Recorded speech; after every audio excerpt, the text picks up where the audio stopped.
Hello and welcome to this GCSE History predicted paper walkthrough for early Elizabethan England. This is the walkthrough for paper A. Top tips as always, make sure you have a go at the questions before watching the video. Think about what you do already know and how you would approach the questions. Then self-assess your answers based on the marking criteria given, based on the mark schemes you see, but also compare them to the model answers. What do the model answers have that your answers don't? There's not always one correct way of answering the questions, and other approaches may be valid. For questions which require one feature or three reasons why, I've tried to give you more than that so you can see a range of responses, but there might be other ones as well. So if you're unsure, ask your teacher or ask me. Features. So here's how your features are marked. You're awarded 1 mark for a valid feature identified and a 2nd mark for supporting information. That means you're not required to explain anything, unlike on a consequences question on American West. If you've already done the paper A walkthrough for American West, you'll know how to do and explain one consequence question and how it's different to describe one feature. So, the first question is describe one feature of the role of the Church of England in society. And this is a really tricky question because it's not something that we really look at that much. There's a variety of answers you could do here. And the way you're going to see them set out is you'll see the number 1 in brackets. That's where the mark is being awarded. So you'll see 1 mark awarded for a valid feature and a 2nd mark for the detailed supporting information.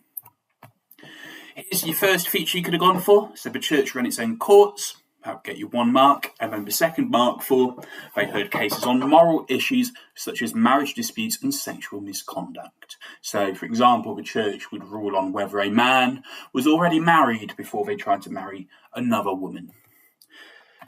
Another feature you could go for, the church taught people the official Protestant religion. Parish churches used the Book of Common Prayer, which was written in English so more people could access it. So that's obviously linked to religious settlement, but that would be valid. The church encouraged loyalty to Elizabethan society. Everyone was expected to attend church on Sundays, and people who refused could be fined for recusancy. Well done if you know that they are fined 1 shilling. You could have gone for the parish church was at the centre of society. Most people's lives were marked by church events such as baptism, marriage and burial. And you could have also gone for the church helped organise support for the poor. Parish officials could help collect money for poor relief for the deserving poor. So if you know your attitudes towards poverty, that would be a good thing to talk about. Variety of answers there. It's not easy, but this has never come up, so it could easily come up as a feature. If it came up as explain why the Church of England has an important role in society, you take 3 of these features and expand on them a little bit more in explain why in paragraphs. In terms of 1B, describe one feature of Walsingham's spy network. This is something you should be more familiar with. Again, there's a variety of answers. So, Walsingham's spy network used informants across England. These ordinary people were paid for useful information and even spied on their neighbours. It's a bit like the Gestapo. Walsingham employed spies abroad. By 1580, he had agents in France, Spain, Italy, and even on North African coast to monitor Spanish ports. Would get you 2 marks. Walsingham's spy network used double agents. Spies like Gilbert Gifford pretended to join plots against Elizabeth while secretly passing information to Walsingham. Walsingham's spy network intercepted secret letters. Walsingham employed someone skilled at resealing letters so plotters did not know they had been intercepted. And finally, Walsingham spies searched suspects' houses. During the Throckmorton plot, they found letters with details of harbours for an invasion and Catholic nobles supporting the plot. Now, of course, if you got a 12 marker or a 16 marker on why the plots failed, one of your paragraphs would be on Walsingham's spy network, and you've got lots of evidence here you could incorporate into a much larger paragraph. So those are our features on predicted paper A. Next up is the explain why. You get 1 option for an explain why question on Elizabeth, unlike Germany when you get 2 choices. So our first question is explain why Mary Queen of Scots was a threat to Elizabeth before 1569. And you've got some tricky stimulus points for you to think about. You've got the Treaty of Edinburgh and you've got the casket letters. Now, it's important to note that just because something is in the stimulus points, it doesn't mean we have to use it. If you're in the exam and you look at one of the bullet points and you go, I don't know what that is, write about something you do know about. The key is you must also use information of your own. So you can't just write about the Treaty of Edinburgh and the casket letters. You must write about something else too. So you could write about Mary's claim to the throne and why this made her a threat. You could write about her Catholic faith. You could write about her link to France. You could also write about her arrival in England in 1568, and that's a very powerful reason why Mary is a threat. Because the question is before 1569, you have to be really careful with the knowledge you're drawing upon. You cannot mention the revolt of the Northern Elves. You cannot mention the plots, the Rodolphi plot, the Throckmorton plot, the Babington plot. That is after 1569, so you will not get credit. And because part of the specification in the first period talks about the threat of Mary before 1569, you could definitely be asked this question. So make sure you draw upon correct information in the right time period. We're going to go through what each of these would look like then as a paragraph. So, one reason why Mary, Queen of Scots, was a threat was because of her claim to the throne. So this is on the claim to the throne. Mary was Elizabeth's cousin and heir, which meant she could be presented as a possible replacement if Elizabeth died or was overthrown. In 1560, the Treaty of Edinburgh said that Mary should give up her claim to the English throne, but Mary never approved the treaty and continued to maintain her claim. From 1561, Mary also displayed the English royal coat of arms, which emphasised that she believed she had a right to the English throne. This made Mary dangerous because Elizabeth already faced questions about her legitimacy, especially from Catholics who believed Henry VIII's marriage to Anne Boleyn had been invalid. Therefore, Mary was a threat to Elizabeth before 1569 because she could be used by Elizabeth's enemies as an alternative monarch. So look really carefully at the paragraph structure. First sentence of a paragraph clearly identifies the reason why she's a threat. Uses that key signpost, one reason why. The writing in italics is your factual information. So it talks about the fact Mary's Elizabeth's cousin. It talks about the Treaty of Edinburgh. It also talks about how Mary displayed the English royal coat of arms. So lots of good knowledge here. And then the text underlined explains why Mary is dangerous and then links back to the question using the wording of the question. Mary was a threat to Elizabeth before 1569 because. So make sure, top tip for your longer questions on any history paper, use the wording of the question to focus your answer. Here's another paragraph we could do. And this one, unsurprisingly, as you can see in the first sentence, is Mary's a threat because she's Catholic. So, one reason why Mary, Queen of Scots, was a threat was because of her Catholic faith. Mary was a Catholic queen, while Elizabeth had made England officially Protestant through the religious settlement. After the settlement, Catholics who disliked Protestant worship had a clear reason to support Mary because she represented the possibility of restoring Catholicism in England. If a foreign Catholic power decided to attack England, there might also be English Catholics willing to help make Mary queen. This made Mary a serious threat because opposition to Elizabeth could become both religious and political. Catholics were not just rejecting Elizabeth's religion, but could also reject Elizabeth herself. This meant Mary was a threat to Elizabeth before 1569 because her Catholic faith made her a focus for Catholic opposition to Elizabeth's Protestant rule.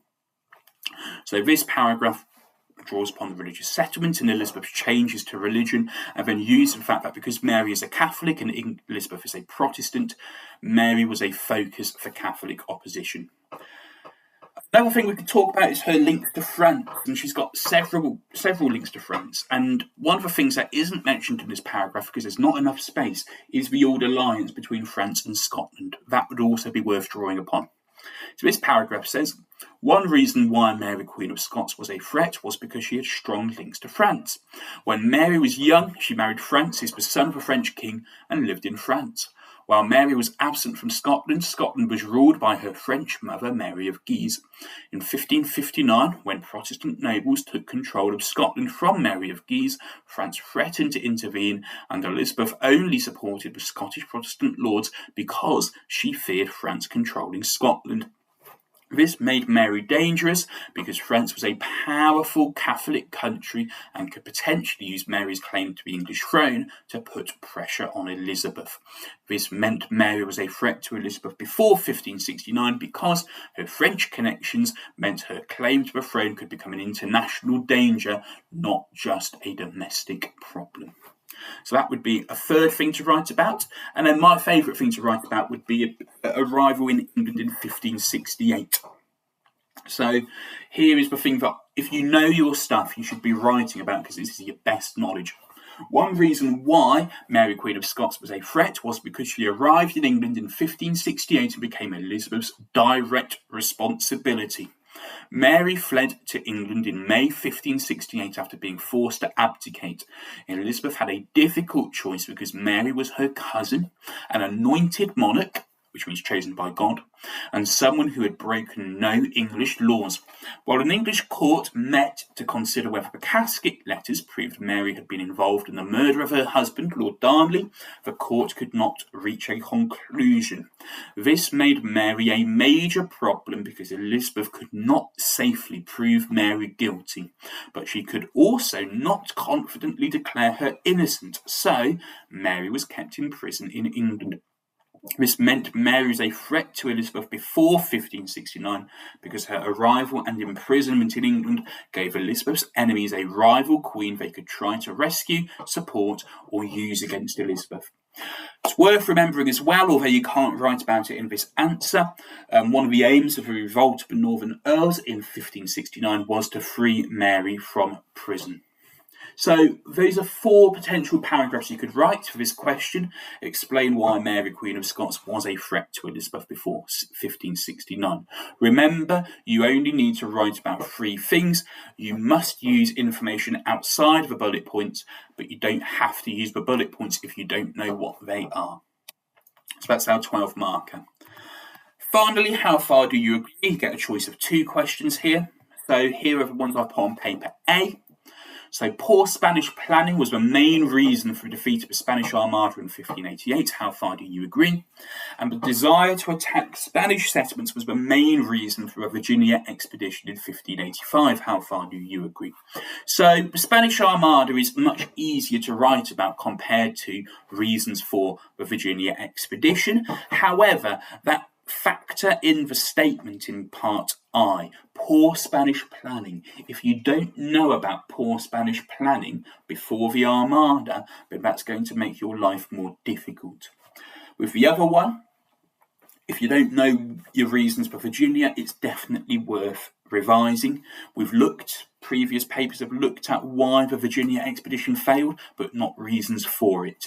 And it's worth knowing about the significance of Sir Walter Raleigh as part of that. He is named specifically on the specification.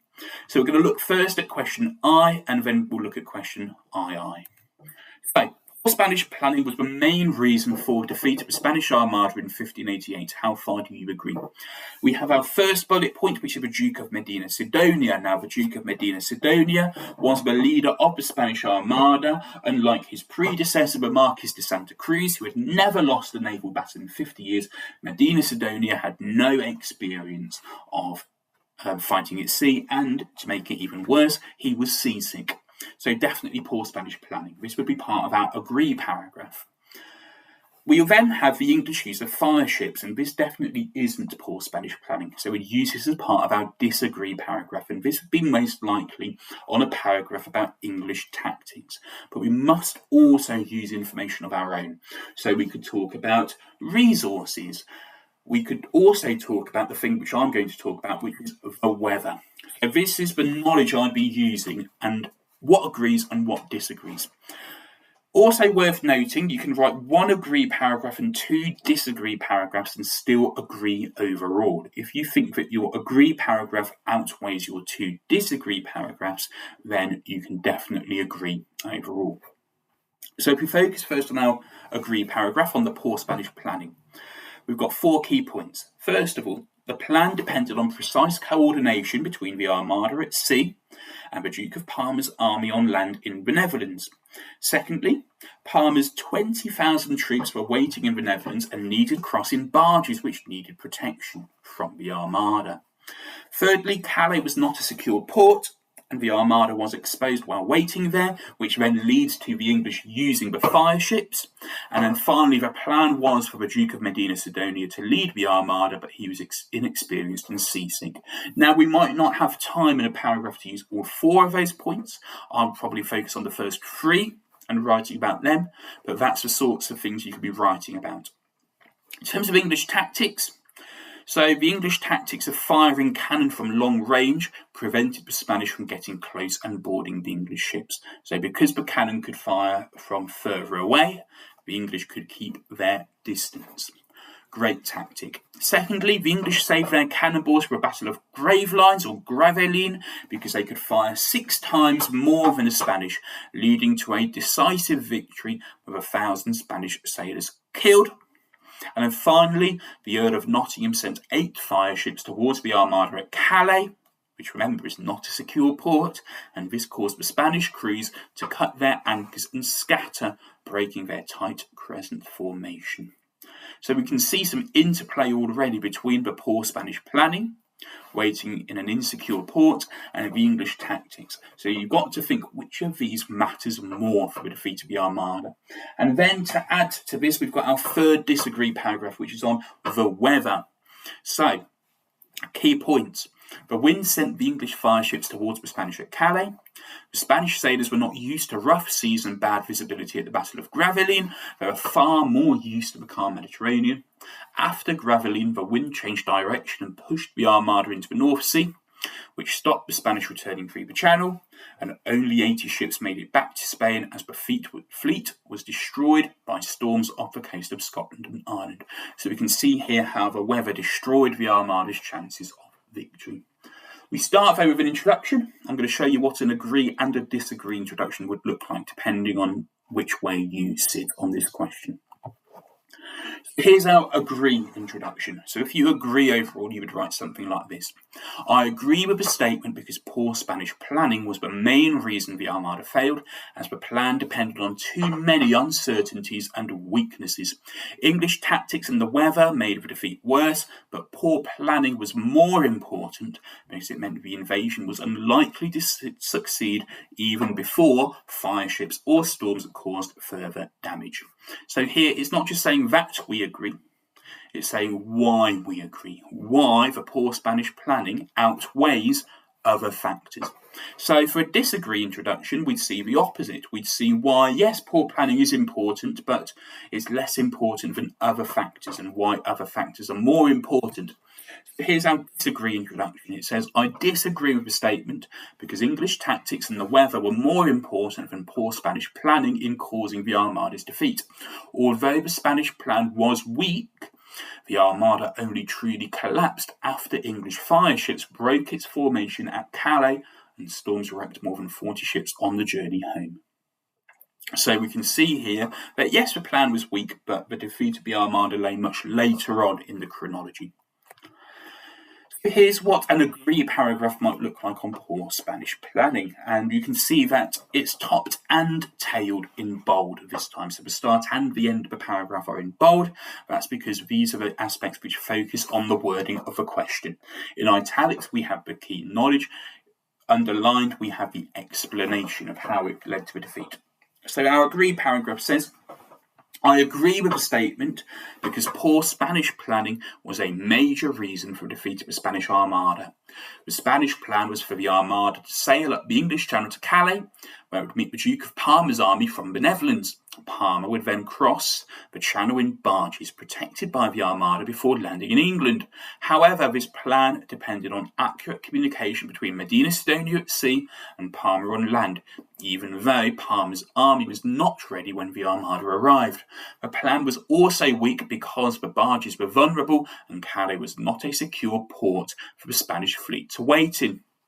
This led to the defeat of the Armada because the Spanish could not complete the most important part of their plan, joining with Parma's army and transporting it safely to England. Instead, the Armada was left exposed at Calais, where it could be attacked by English fireships and forced out of formation. This agrees with the statement because poor Spanish planning made the Armada vulnerable before English tactics and the weather caused further damage.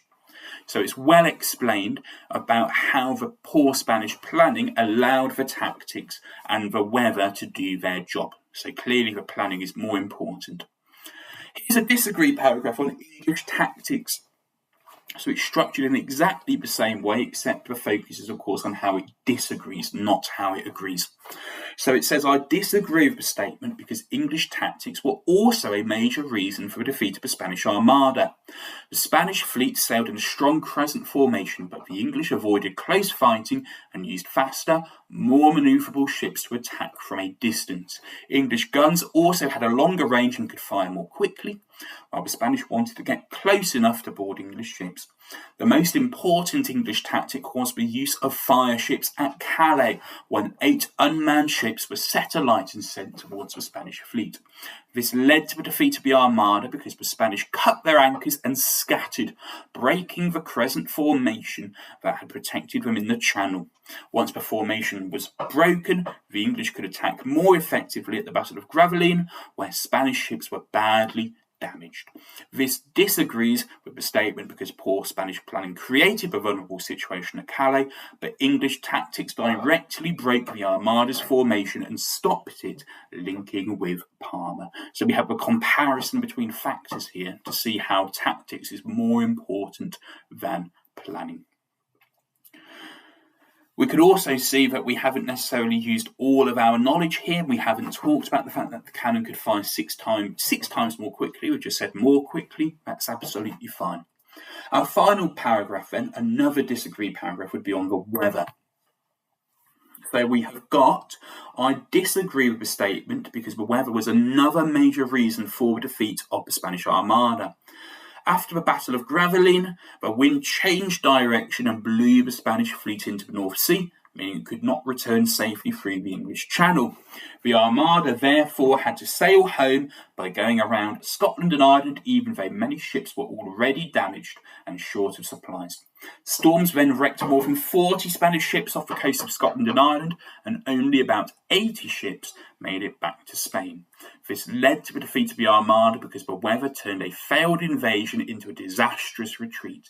The English had damaged the Spanish fleet, but the storms destroyed many more ships and men after the fighting had ended. This disagrees with the statement because poor Spanish planning explains why the invasion failed, but the weather caused much of the Armada's final destruction. Again, haven't talked about everything here. We haven't talked about how the Spanish sailors were more used to the calm Mediterranean. But even so, it's a strong disagree paragraph. So final thing to look at are our conclusions. So we need a conclusion for an agree paragraph, an agree argument, and we need a conclusion for a disagree argument. And we need to make sure our conclusions are 3 sentences long. We start with a nice clear first sentence as to whether we agree or disagree overall. We then have a sentence which starts with the word admittedly, which presents a weaker argument, and then we have a sentence which starts with however, which explains why the other argument is stronger. So for an agree essay, here's our conclusion. So in conclusion, I agree with the statement. Admittedly, someone might disagree because English tactics and the weather caused serious damage as fire ships broke the Armada's formation and storms wrecked many ships on the journey home. However, I agree more because the Armada was only vulnerable to fire ships and forced into a dangerous retreat because her plan to meet Parma at Calais was unrealistic and failed. So that would be our agree answer conclusion. How about our disagree answer? We might go for something like, in conclusion, I disagree with the statement. Admittedly, someone might agree because the Spanish plan was weak, especially as it depended on Medina Sidonia linking up with Parma's army at exactly the right time. However, I disagree more because English tactics and the weather turned poor planning into actual defeat. The fire ships scattered the English fleet and storms destroyed much of what remained.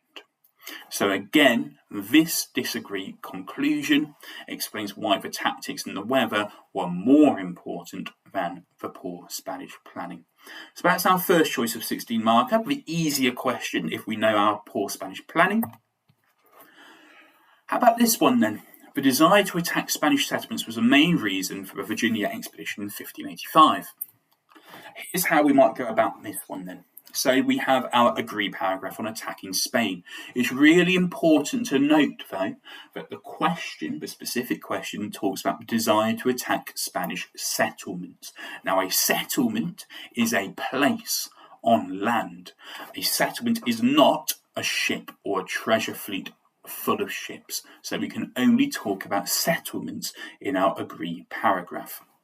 We could potentially do a disagree paragraph on attacking Spanish ships and getting gold and silver from there, but that would probably be a bit too similar to our agree paragraph, and it's not making use of the range of examples we can draw upon.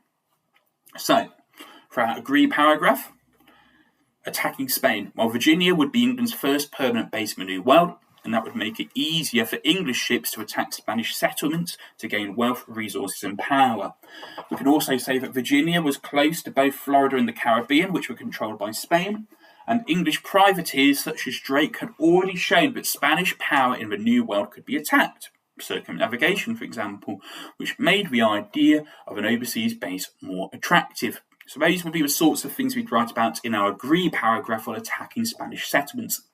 In terms of our disagree paragraphs, we could say that actually it wasn't the desire to attack Spanish settlements, it was the expansion of trade that was the main reason. It all goes back to the Netherlands. England's cloth trade with Antwerp had declined in the 1550s, Spain had shut it down, and that encouraged merchants to look for new markets, like in Virginia. Virginia could provide these new markets to sell English goods and find products like sugarcane, tobacco, gold and silver. These could be sold in England for profit, and also Elizabeth can raise customs duties, a type of tax, from importing goods in Virginia back in England, and that would raise more money for the Crown. Customs duties are like an import tax, so the government can make money by importing them to England. And then we have another disagree paragraph on spreading influence. So when we're talking about influence, we can talk about the English spreading what they saw as civilization, but we can also talk about the English spreading religion. So, key points. The New World was controlled by Spain, the largest Catholic power in the world. So English colonization of Virginia would help to spread Protestantism that would rival Spain's influence.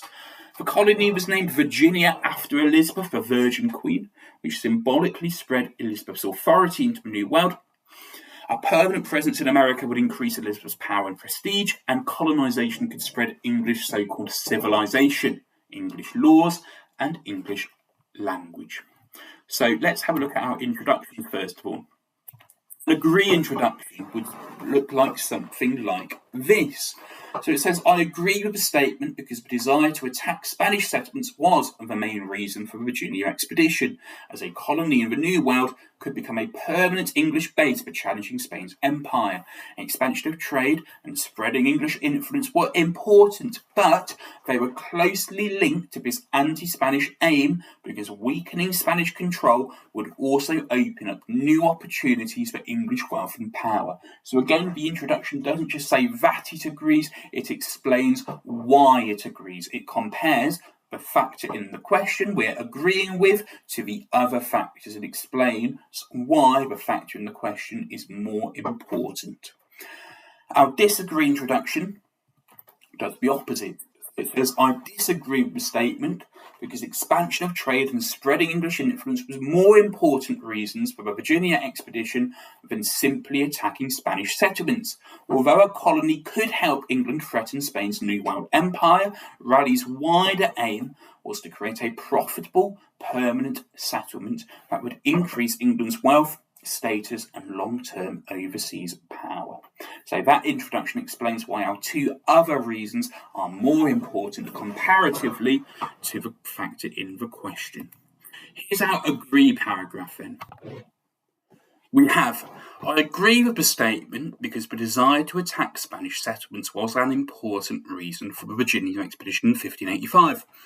Virginia could become England's first permanent base in the New World, which meant it could provide a closer and more regular base for English ships to attack Spanish settlements and gain wealth, resources, and power. This was especially useful because Virginia was close to Florida and the Caribbean, which were controlled by Spain. English privateers such as Drake had already shown that Spanish power in the New World could be attacked, so a permanent overseas base made this strategy more attractive. This led to the Virginia expedition because Raleigh and his supporters wanted England to challenge Spain's control of the Americas more effectively. Instead of relying only on individual voyages across the Atlantic, a settlement in Virginia would give England a foothold from which it could threaten Spanish colonies and weaken Philip II's overseas empire. This agrees with the statement because attacking Spanish settlements was a key reason for the expedition, as Virginia could be used as a base to challenge Spain directly in the New World. That's our agree paragraph. Let's look at a disagree paragraph then. So, here's our paragraph on the expansion of trade. I disagree with the statement because the expansion of trade was also a major reason for the Virginia expedition. England's cloth trade with Antwerp had declined in the 1550s, which encouraged merchants to look for new overseas markets. Virginia could provide new markets for English goods and could also supply valuable products such as sugarcane, tobacco, gold, and silver that could be sold in England for profit. Elizabeth could also raise customs duties or taxes from importing goods into England, which would increase money for the crown. This led to the Virginia expedition because a successful colony promised long-term economic benefits, not just military advantages against Spain. Raleigh and his backers hoped Virginia would make England richer by opening up new sources of trade and profit in the New World. This disagrees with the statement because attacking Spanish settlements was important, but expansion of trade was a wider economic reason for creating a permanent colony in Virginia. So the explanation is it's not just military advantages, it's also for long-term, wider economic benefits. And then our final disagree paragraph on spreading English influence. So this one says, I disagree with the statement because spreading English influence was another important reason for the Virginia expedition. The New World was largely controlled by Catholic Spain, so an English colony in Virginia would help spread Protestantism and challenge Spanish religious influence. The colony was named Virginia after Elizabeth, the Virgin Queen, which symbolically spread Elizabeth's authority into the New World. A permanent English presence in America would also increase Elizabeth's power and prestige, while colonization could spread English civilization, including English laws and language. This led to the Virginia expedition because Raleigh's colony was meant to show that England could become an important overseas power, not just attack Spanish possessions. A successful colony would make England more respected and give Elizabeth a lasting influence beyond Europe. This disagrees with the statement because attacking Spanish settlements was only one reason for the expedition, whereas spreading influence explains why England wanted a permanent colony with English religion, authority, laws, and language. So the key feature of both our disagree paragraphs is it's saying Spanish settlements is only one reason, it's a very narrow reason, whereas actually Elizabeth and Walter Raleigh want to achieve so much more in the longer term. In terms of how we would resolve this with our conclusions, first of all, we'll look at our conclusion for our agree answer. So it does exactly the same thing as our Armada conclusions. Clear first sentence. In conclusion, I agree with the statement. Clear second sentence starting admittedly. Someone might disagree because the Virginia expedition was also motivated by the desire to expand trade and spread English influence in the New World. Final sentence starts with however. I agree more because these aims depended on challenging Spain first. An English base in Virginia would weaken Spanish control, making it easier for England to trade, settle, and increase its influence overseas. So here we're saying, yes, Elizabeth and England want to do other things as well, but they can't do it if they haven't attacked Spain first. And I now disagree one, which flips it over. So in conclusion, I disagree with the statement. Admittedly, someone might agree because Virginia could be used as a base to attack Spanish settlements and challenge Spain's control of the New World. However, I disagree more because attacking Spain was only one part of a wider plan. Expansion of trade and spreading English influence explain why Raleigh and Elizabeth wanted a permanent colony, not just a temporary base for raids. So another strong conclusion, explaining why the other factors are more powerful and more important in the long term. So that brings an end to the predicted paper walkthrough for Elizabeth paper A. Thank you very much for watching. Hopefully you have found it useful, and hopefully you've been able to take the model answers and self-assess your answers and level up your knowledge. Thank you very much for watching.